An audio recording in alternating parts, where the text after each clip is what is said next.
When it comes to holiday classics, one of the perennial holiday favorites that still is as beloved as it was 80 years ago, It's a Wonderful Life. Released in 1946, it's produced and directed by Frank Capra, based on the short story The Greatest Gift, which Philip Van Dorenstern wrote in 1939 and published privately in 1945.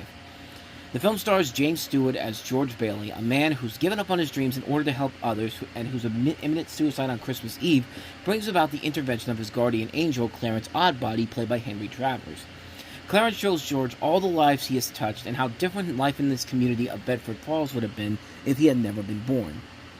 Despite initially performing at the box office pretty poorly because of high production costs and stiff competition at the time, it has gone on to become a Christmas classic, a staple of Christmas television every year. You see it on NBC every holiday season, and theatrically the film's break-even point was $6.3 million, which was approximately twice the production cost of the movie.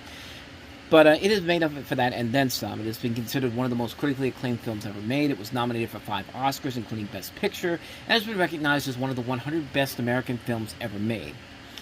So nearly 80 years after its initial release, the biggest question of why has the movie stood the test of time and become that holiday classic, and why has it held up as well over the years? Well, a couple things. One, again, the power of repeated viewing. Most movies benefit from this, of course, but It's a Wonderful Life is a movie that's managed to go through so many different replays over the course of its run, and in a way, it's sort of the Christmas story of its time period. It was a good movie that wasn't a huge financial hit at the box office, but went on to have this great longevity to the point where it's now considered one of the great Christmas movies of all time.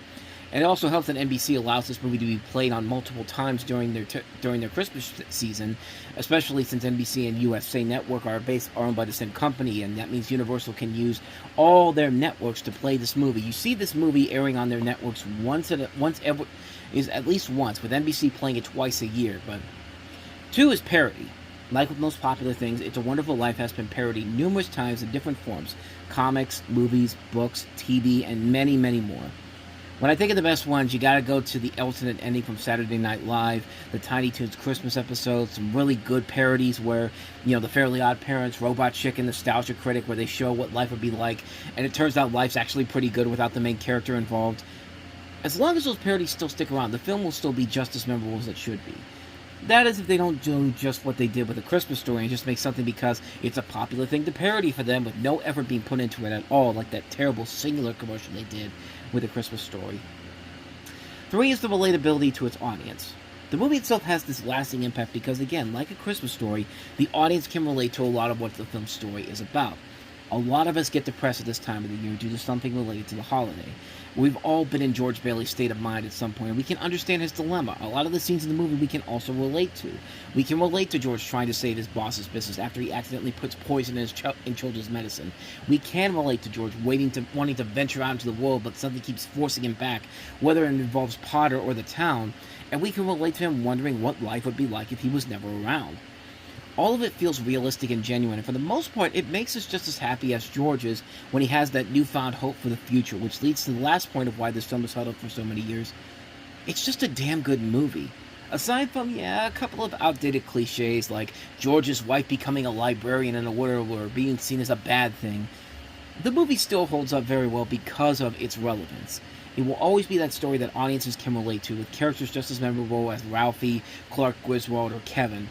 It's something that remains timeless for the most part. Despite its excessive runtime of 2.5 hours, it never feels like you're sitting there for a long period of time.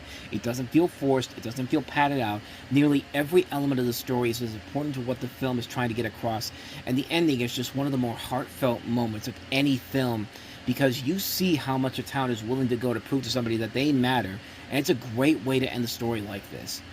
It's a Wonderful Life is a movie that can never be remade or given a sequel, although somebody did try to do that once, and Paramount said, "You're out of your goddamn mind if you think you're going to touch this," but it's a story that can be seen decades from now and will still be as memorable and as timely as it was nearly 80 years ago. It's a Wonderful Life definitely is a wonderful movie that will stand the test of time for years and years to come. Look, Daddy, teacher says every time a bell rings, an angel gets his wings. That's right. That's right. Attaboy, Clem.